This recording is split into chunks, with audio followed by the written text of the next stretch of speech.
Hello everyone, welcome back to Classic Comics. This is my review of Batman First Night.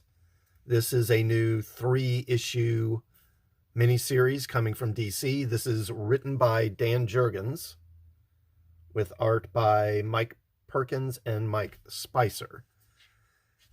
And this is a bit of a departure for Jurgens. He's, of course, best known for his work on Superman and doing pretty straightforward sort of, I'd say, 4-color superhero stories. But here he's going into more of the sort of, dark, psychological Batman type of story along the lines of, The Killing Joke or something like that. So this story takes place in 1939, and this is essentially taking Batman back to his roots. This is the original Batman who appeared in Detective Comics in 1939. He's a very stripped down character. He's got those purple gloves on his hands and everything. So we start here. We gotta get this 2-page thing with all these headlines, a lot of stuff about, Yahtzees, because of course World War II is looming. Now we start with kind of an overview of the city, and a lot of the city and a lot of the backgrounds, they're obviously kind of taken from photos, and I forget the actual process, but they're using photos for a lot of the background here. You can see like with these storefronts and stuff like that. And this isn't something that's new. So back in the 80s, I know John Byrne used to do a lot of this, where he would do a lot of, basically use a lot of photos for the backgrounds rather than drawing them. Now, in his defense, Byrne was doing like 3 books a month. He was, like in the early 80s, he was doing Fantastic Four, writing and drawing it. Then there was a Thing series, he spun off Thing into a solo series, and he was writing that and doing the covers, but he wasn't doing the art. And then he was writing and drawing Alpha Flight. And then he left Alpha Flight and did Hulk for a while. Then he left Hulk and he did West Coast Avengers. And then he went over to DC. And at DC, again, he was doing 3 books a month. He was doing Action Comics and Superman, both writing and drawing both those books. And he was writing Adventures of Superman as well. And that was on top of doing other things. Like he did the Legends miniseries, did the art for that. He did that Ganthet one-shot, and there was that OMAC miniseries that he did. So he was doing a lot. And, there certainly has been criticism about using photo references or 3D assets and stuff like that in comics. Although I'd point out most of the people doing that now, they're just doing 1 book a month. But here it kind of works because, again, it gives the thing sort of a gritty, sort of real world feel.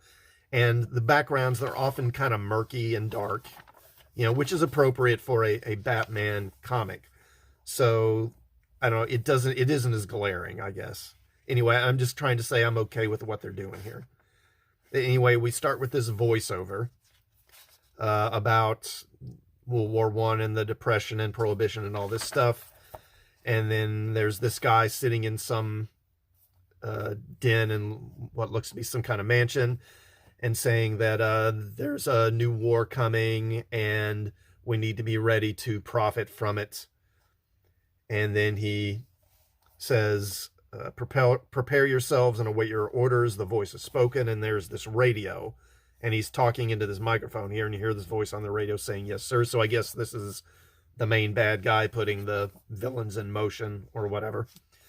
Then we cut to Commissioner Gordon, and there's been a murder at this restaurant, and he comes in and the victim has been decapitated. Pretty graphic there. An image of a severed neck, and the head is over on another table, and it turns out the head is the head of a city councilman. And they mention that a number of people in the city government have been murdered recently. And then she was in the restaurant with this woman here, who is not his wife, as it turns out. And she just says a couple of these big, weird-looking guys came in and went to work on him and killed him, and then they left.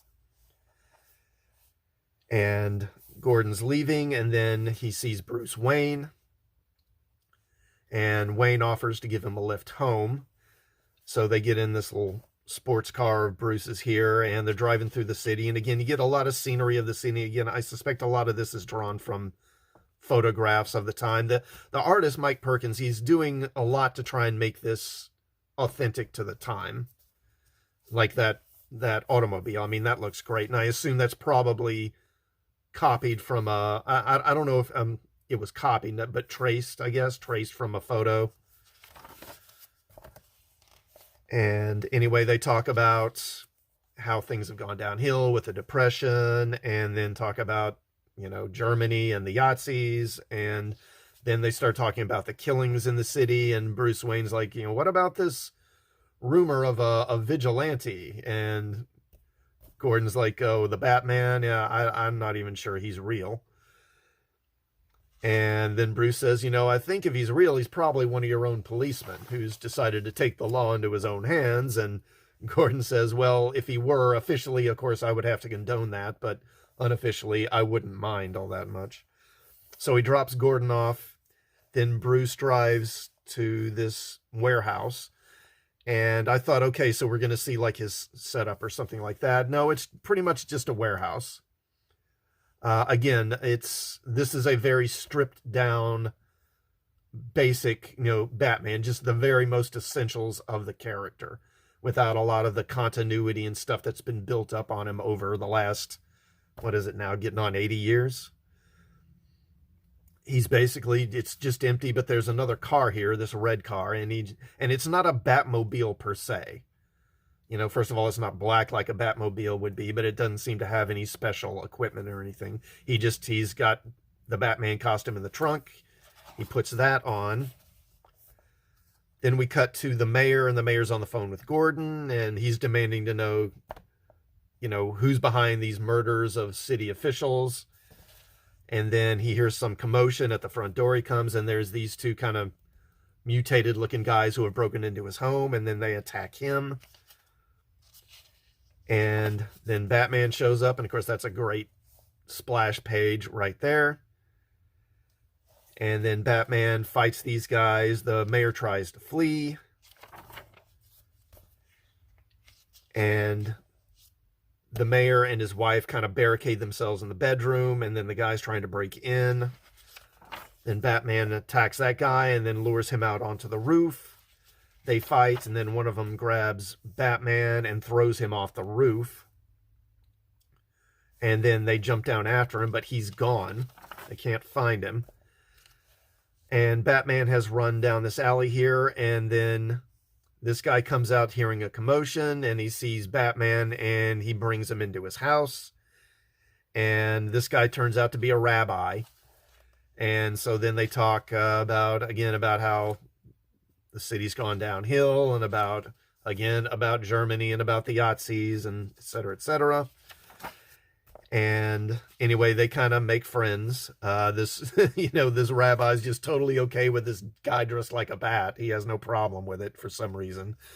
I mean, it's just, I'm sorry, but someone like this showed up on your doorstep, particularly back in the frickin' 30s. They're going to look at you and just be like, get away from me, you nutcase. But anyway, he gives Batman shelter for a little while, then Batman leaves. He drives back to his mansion. And again, this is a stripped down Batman, so there's no Batcave, apparently. And it looks like, I guess this is the kitchen, because there's a sink and a faucet here. And he's just set the kitchen up as a crime lab, essentially. There is no Batcave. And he lives here alone. There is no Alfred either. I think earlier, when he's talking to Gordon earlier, he mentions that, we used to have a butler, but when I went off to college, the butler, he left and he moved on. I don't even know where he's at now, so there's no Alfred. Anyway, here's a knock at his door. And again, it's this kind of interlude that kind of comes out of nowhere. But there's these two folks who show up on his doorstep and basically start berating him. And he's like, what are you talking about? And then they invite themselves into his home. And anyway, they turn out to be a couple of actors, and they're part of a movie. There was a movie, what was the name of Night of a Thousand Cuts. Yeah, so this movie called Night of a Thousand Cuts that was going to be filmed in Gotham, and apparently Wayne was partly bankrolling it. Now he has people, handling his money for him, so he doesn't know anything about this really.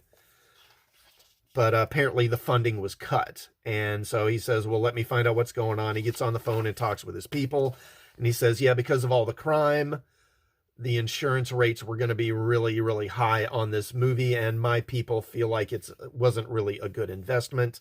And then they basically scold him and tell him to fix it, which is kind of odd. They got quite a lot of attitude, for a couple of actors who were basically asking for money. But anyway, he's like, yeah, okay, I'll do that. And then he gets back to work in again, I think it's the kitchen. And he took one of the knives off of one of those assailants, and he lifts a fingerprint off of the blade, doing detective work. And of course, back in the 30s, this sort of thing would have been kind of cutting edge. Then he drives back into town to that warehouse, and then he goes to see Gordon. And of course, Gordon wants to arrest him, but Batman's like, wait, let me explain, let me talk. And he says, I have something that can help you. In return, you help me. And Gordon's like, the help you need is at Arkham. But okay, I'll play along for a minute, start talking. And I was just like, okay, well, that's quite a turnaround. You're crazy, I'm going to have you locked up. Okay, go ahead and talk, I'll listen. But anyway, he gives the fingerprint. And I do like that during this conversation, he's kind of hiding his face. He's holding his cape up in front of his face and not showing it, the bottom of his face. Anyway, he gives the fingerprint to Gordon and says, one of the assailants who attacked the mayor, had a knife, and I got that fingerprint off the knife. And says, I'll contact you later to find out whether you found a print or found a match for the print. Then he goes to this brothel, and there's this pimp who runs the place, and I guess Batman comes to him. His name's Maxie, and Batman comes to him for information sometimes and asks him, do you know about these beast men who are terrorizing Gotham? And he's like, I don't really know anything. But then one of his prostitutes says that one of her customers had talked about it, and apparently, what does she say? There was a client who works for Johnny the Whip. He talked about all about what a gravy job he's got because it's zero risk, meaning the Whip has big, strong soldiers doing the dirty work so he don't have to. But these giant mooks can't be hurt because they're already dead, kind of brought back to life. And of course, Batman says, that's ridiculous, that's nonsense. And she says, look, I'm just telling you what he told me. So then he goes back to the warehouse, and he's got a shortwave radio set up there, so he contacts Gordon. And Gordon says, well, the print came from a guy named, Annunziata, Luigi Annunziata. And that guy was killed in the electric chair 2 months ago, so this print is no help. Now, oh yeah, and earlier they had mentioned that there was going to be an execution. Some guy was going to be killed in the electric chair. So Batman asks, when is that execution going to take place? And Gordon says, within the hour. So he rushes to Blackgate Prison, and they're about to electrocute the guy, and Batman cuts the power. And then in the darkness, he comes up to the execution chamber and tries to free the guy. But the guards hear him in the dark, so then he gets into a fight with them. And then someone finds the switch down in the generator switch down the basement, switches it on, so the power's back. And then they wrestle him into the electric chair and start to electrocute him. Quite a cliffhanger. So overall, I quite liked this. I thought this was pretty good. I think it may be, I don't know, again, I just think the scene where, the rabbi comes out and here's this guy in a bat suit laying on the ground, and he's just like, sure, come on in. I mean, I just had to think back then, if you did that, someone would look at you and be like, get away from me, you lunatic. What are you doing? But the art overall, like I say, is quite good. I like how Perkins. He kind of gives Batman this kind of lean, sort of wiry build. You know, if you kind of look at the way his physique is, he's not all bulked up like an MMA fighter or like a bodybuilder or something like that. And I think that you know, the whole thing, a lot of the panels have this kind of sepia tone look to them. The background is often kind of this kind of yellow, kind of dark yellow or light orange, or even kind of light brownish tone. You see a lot of that. A lot of brown and tan kind of in the background. Again, kind of giving it all this sepia tone look, which I think fits well. The art's very atmospheric, you know, lots of shadow. The art overall is pretty solid, I think. I mean, it's not the best I've ever seen, but I'm not complaining. In a lot of the scenes, if you look at Wayne, the way Perkins is drawing him, like here or here, he looks very much like Gregory Peck. And I think that's something that he borrowed from Alex Ross. Alex Ross uses Gregory Peck as the model for his Bruce Wayne. Now, where this story is going to go, you know, I'm not entirely sure. I'm assuming that there's going to be, you know, Yahtzees are going to be involved somehow. And again, this guy that you see talking at the beginning, he's probably going to be the main ringleader of it all. This is a 3-issue series, so hopefully it will, the rest of the story will be as good as this first chapter was. You know, these sort of things, they often start off strong and then kind of peter out.